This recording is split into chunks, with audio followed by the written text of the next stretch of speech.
It is Thursday, September 28th, 2017, and this is the second episode of the Writing for Rookies video log. Thank you for joining me, and I promise this one will not be as long as the last episode, or the first one, I should say. Before I even begin, I want to give a big, giant shout out to my friend Michael Young, also known as Nerd Soul or the Ill Kid. He does a fantastic review show of science fiction and other genre stuff, as well as general pop culture, but from a black nerd perspective, as Nerd Soul as he calls it. I want to make sure that in the description below I'll put a link to Michael's page, and he has plenty of episodes, his YouTube page, and he's definitely somebody you want to check out, particularly if you want a different take on modern pop culture and science fiction. So again, that's the Ill Kid or Michael Young, Nerd Soul. Check the description below and you're going to see what you need to see. Today, I just want to throw a question out to anybody who is kind enough, and I thank you for listening to my show. Lately, I've had a lot of, I got not run-ins, but experiences with people, and I'm noticing, and maybe I'm late at this, but it just feels like basic consideration, respect, and common sense and dignity, manners, are starting to be evolved out of people. It seems that on a sociological, on a cultural, maybe even a psychological level, people don't know how to have consideration or be considerate of other folks, other people's space, other people's peace of mind. And I've not had an experience that would ruin my day or make me angry or anything like that.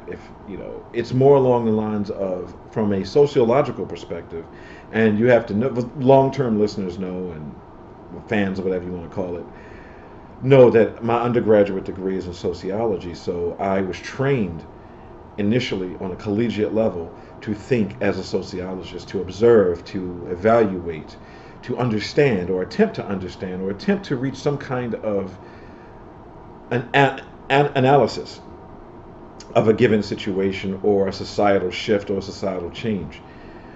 Once as you get older, you start to respect the fact that when older people older than me when I was growing up, people who helped to rear me and people who helped to guide me and counsel me through life, they had the benefit of experience, and I didn't always respect that. And most young people in general, we don't respect experience. So as you get older, each decade you live, the society you live in changes, sometimes for the better, sometimes for the worse. And I feel like there's a trend that's been underway for quite some time of folks just not knowing how to behave, not having manners in a public space. I grew up in Maryland, in Baltimore specifically, and even though my hometown gets a lot of bad rap, a lot of people I know had home training. As we used to call it back in the day, we said, a person had home training, meaning that somebody in a family taught you how to behave, taught you how to act. Maybe it's a Southeastern thing, maybe it's a Southeastern African American thing. Maybe other groups weren't raised that way, but I can't speak on that because I was only raised as an African American working class guy. And even the white folks I grew up with also seem to have what we call home training. Basic manners, basic respect in public. You don't act a certain way, you don't behave a certain way. If you are in a movie theater, you don't talk. If you're at a concert that requires it to be quiet, you don't talk. Like I went to a show recently, and people behind me would not shut up. They just kept talking through the whole show. And then when somebody said something to them, they were like, I can't believe somebody is trying to impede on our fun. And these were not teenagers. These were people in their 30s and 40s, presumably, because they looked old, like they should know better. So my question is, does having consideration for others infringe upon your personal freedoms? And by personal freedoms, I mean freedom to behave and think and act any way you want, regardless of the circumstances. Because there are people who I'm running into who don't believe in any social compact. They don't believe that they should behave a certain way. They don't care. As long as they're happy, as long as they have like their sense of entitlement is being nourished and fed, then everybody else, fuck them. You know, as long as I'm able to do the things I want to do and behave the way I want to behave, fuck everybody else. And that's a very dangerous, short-sighted, immature, insecure, and shallow way to behave, in my opinion. But that's how I was raised. I was not raised to behave like a jackass. And I guess jackassdom is becoming normalized. I mean, I'm not even going to get into the presidency because, I mean, obviously, we have problems right now as a nation, as a planet, because of who our administration is. My heart goes out to anybody affected by these climate change fueled hurricanes. It not only includes North America, but people overseas in Asia, particularly Southern Asia and Southeast Asia, who are current, and parts of Africa too, coastal Africa, are dealing with the effects of climate change. And I just want to say, may God bless you. I wish I had a lot of money to help you out, but all I can do is just increase awareness and say, you know, if try to donate to a charity who's actually going to help and not, you know, like the Red Cross is embezzling money from donations. So be careful with the Red Cross, because those straight up, those motherfuckers are taking money. So make sure you find a some kind of charity that actually gives the money that you donate to the people that need to get it. Or if you can donate clothes or food, something that people can't embezzle, you know, try to do that. I mean, that's just my thing. My heart goes out to all of you folks. So getting back to my original point, I just feel that we're losing the glue that holds our society together. I mean, there's an old saying that says fear is the glue that holds society together. But I also think it is decency and consideration. Because if you just give a damn about other people, and I don't mean, you know, being a goody two-shoes and being one of these annoying do-gooder types who are just as full of shit as the rest of us, but they try to pretend that they're not. I'm not talking about that. But, you know, holding a door for somebody, you know, not throwing trash everywhere, you know, being quiet when it's time to be quiet, you know, and understanding that it's not just about you. That it's all about me, that's hurting our nation. I think it's led to the situations we're in now. I think this all about me mentality is something that's going to rear yet another generation that will be so callous and so shallow and so superficial. It's so disconnected from their fellow man that they don't care. That, like, dehumanization has happened in cycles throughout history. But never before has dehumanization been fueled by technology. And we're living in a world where everybody is disposable. Everything is swipeable. Everything is deletable. And I don't feel like we're valuing human connection and human interaction on a level that we used to. I'm feeling that just looking at the inability of people to listen to good advice, watching the inability of people to apply common sense strategies. Again, I'm not saying anything deep or, you know, anything that's too involved, but just not putting yourself in bad positions, not ending up in bad relationships, or if you're in a bad relationship, staying in it for some bizarre reason.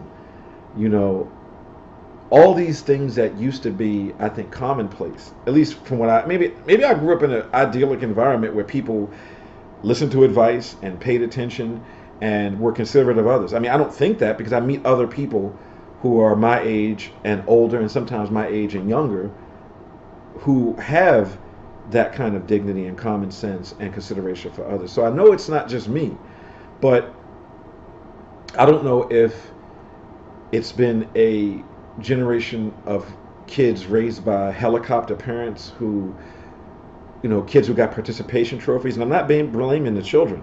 I'm blaming the people who raised them that way, raised them to not have consideration. So, I mean, you can go on World Star Hip Hop, which I don't recommend, but if you have to go on World Star Hip Hop, there are so many videos now of people in their late teens and early 20s getting the shit kicked out of them by people in their 30s and 40s because of the way they act. And it's a damn shame that you have to beat the shit out of people before you get them to understand how you're supposed to behave. Like how out here in LA, you know, I know a lot of people who have to hold themselves back from beating the living shit out of folks who have no consideration. Sometimes I find myself holding myself back because I know that the folks who are acting out don't always realize they're acting out because we have this societal disconnect to where it's all about me. And I feel, and I'm not advocating kicking people's asses or beating people up. Trust me, please don't get that out of what I'm about to say. But if you ever lost a fight, if you ever got your ass whooped, if you've ever gotten beaten up or gotten sucker punched and sat in silence as you felt your lips swell or your eye close up, and if you ever lost a fight or ever gotten in a fight, the one thing that a fight does is remind you that you're mortal. And if you've never gotten hurt because of someone else or because of your own stupidity, like if you ever gotten jacked or knocked out or beaten up or jumped because you were being a jackass, and I'm not talking about people going out and messing with you for no reason, because those people are assholes. But if you've ever lost a fight or gotten hurt because you just jacked off or jabbed up, just being an asshole yourself, that getting your ass whooped tends to calm you down a bit.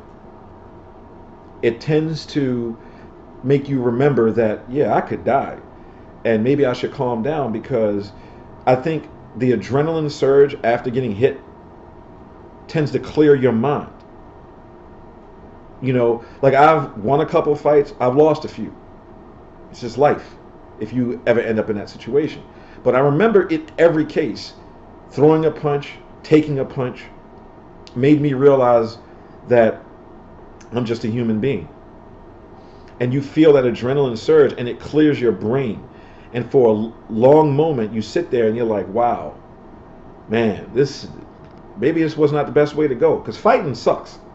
Even if you win, you still hurt. I mean, punching a bone to bone hurts. Getting hit and throwing a punch, it hurts. Getting kicked, throwing kicks. Walking away, even if you won, it kind of sucks, because violence is horrifying in a lot of ways. Like actually hurting a person, So with that being said, there is a lesson from losing, because once you walk away, it improves you a little bit. Like you're less likely to be a dick, particularly when you got hurt. And I feel that there's been way too many people who've grown up bubble wrapped. They haven't been hurt enough. They haven't gotten beaten up that one time that reminds them that they're a human. And I feel that that's led to this overwhelming lack of at least in my opinion, of consideration for others. Because people who have gotten in fights, or at least realize how hurt they can get if they're not put in line and check their own attitude, people like that don't give a shit about other people. People like that have to get hurt or have to be put in a situation where they need to wake up a little bit and be like, yo, maybe I should stop acting this way. So I put it out to you, is asking people to be considerate of other people's space, other people's time, other people's feelings, is that an assault on personal freedom in a way? Because in order for me to be considerate of others, I need to be aware of my space, of what I'm saying, how I relate. It doesn't always work. I know out in LA here, I do feel that people are a lot more sensitive. Like people are more willing to lie and be lied to than be honest about their feelings about situations that they're in, or honest about their feelings about how they feel about whatever. The fear of offending people, so to speak, tends to take precedence over honesty here in Los Angeles, particularly in SoCal. It's really weird here. I find myself like trying to figure out ways of navigating it, because I don't always know if this is the way people, is this normal? Because I don't feel like this is a normal, humane, natural way of being if you're constantly pretending that you don't have an opinion, or you're constantly pretending that you don't have feelings on things, that everything's okay and you're cool and laid back. That's not a natural, that's bullshit. I don't know. But I guess ultimately, I don't know if I'm censoring myself and putting shackles on myself by being considerate, because I just thought it's having manners.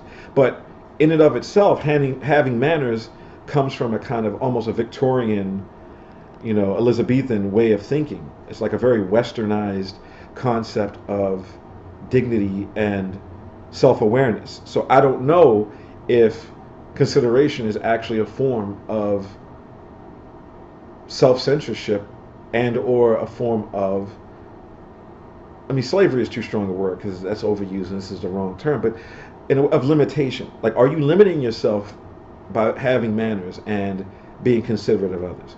Because I used to think that was an easy question, because I would just say, no, you're not limiting yourself. But I talk to people, and a lot of folks are saying, yeah, like having manners and being considerate is sometimes unrealistic and unreasonable. And that's shocking the hell out of me, because I was not aware that that was a way of thinking. I know there are multiple ways of thinking about the world, but I wasn't aware that a lot of people are okay on a day-to-day basis with causing other people discomfort. Like, how do you live like that? But apparently people do, clearly. So I would love a discussion. I mean, if you want to respond to this as a video, if you want to respond, I'm going to post this on Facebook, which will also be on my description below. And you can come to my Facebook page and feel free to, I'm not asking people to agree. I'm not asking people to disagree. I just want to know what your opinions are. And if we could keep it respectful, that would be dope, and so we could have, an adult conversation about a few things. But that's how I look at it. And that's the question I have. I'm constantly in this space of wondering if I'm being unreasonable or unrealistic to expect other people to have basic dignity and respect and consideration for others. I don't know. That's a tough one. I just know that, like, my parents would have killed me if I acted the way a lot of people act today. And just something to think about. So until next time, I promise the next Writing for Rookies video log will be a writing tutorial, because I've been wanting to get back to the writing tutorials, but I've just, between the election, between not getting staffed on staffing season, which I guess in a way is a writing tutorial, is just how to deal with disappointment, I guess. But my next video will definitely be about writing. Something about writing, creative writing, sources, my inspirations. I don't know, but I'm not going to keep talking about social stuff. I mean, I'm going to alternate, but I definitely want to get back to talking about the business of writing, the business of inspiration, the business of creation, and how to maximize your potential as a creator. So until next time, this is Brandon Easton. This is the Writing for Rookies video log, episode 2. And I hope you have a great week. This will probably go up in the next couple of days, so have a great weekend.